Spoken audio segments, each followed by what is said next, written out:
Hi everybody, Becky Kilimnik here, having what may be my fourth cup of coffee for the day, and thinking about Photoshop fails. I was in the bookstore with a friend the other day and I picked up this book from the clearance rack.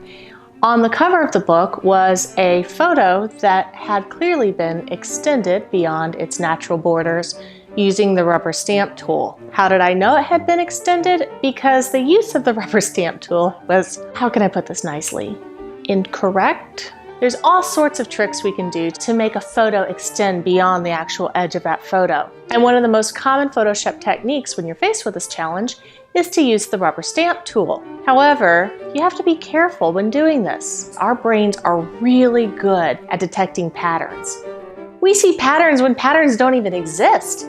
It's a survival instinct. It helps us determine a danger that may be lurking around a corner or hiding in tall grass. This amazing ability of our brains to detect patterns works against us when we're using the rubber stamp tool.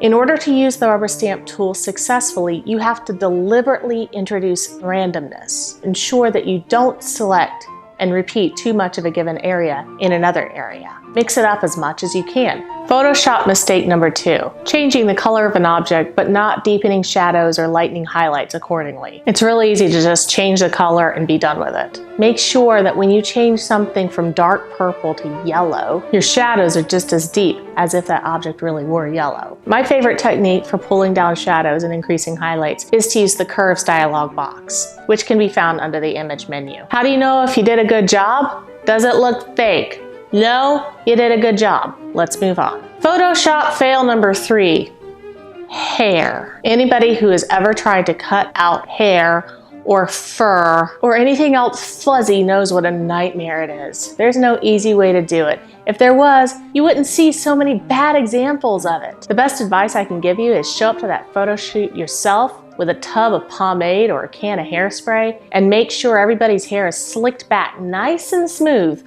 to make cutting out easier. If you don't have that level of control, just be very, very, very careful and plan to spend several hours on it to get it right. Don't be afraid to work with layers, multiple levels of transparency, and every tool you have in your toolbox, including color selection, eraser, paths, and masks. And finally, Photoshop fail number 4, and there is no excuse for this, using the wrong resolution on a printed image. I really don't know why I keep seeing this. How many times have I seen this where I'm wandering through a store and there's a piece of art for sale and it's pixelated? Oh my goodness. Did you not go to Photoshop school? Things that are going to be printed need to be at least 300 pixels per inch at their final size in Photoshop. And while you're at it, make sure it's in CMYK too. Otherwise, your image is gonna look like Well, there you have it, 4 Photoshop fails and how to avoid them. If you want to learn more about Photoshop and you're in the Atlanta area, I'm offering a workshop, Get Better at Photoshop, on July 22nd. You can also visit my site at www.kilimnik.com.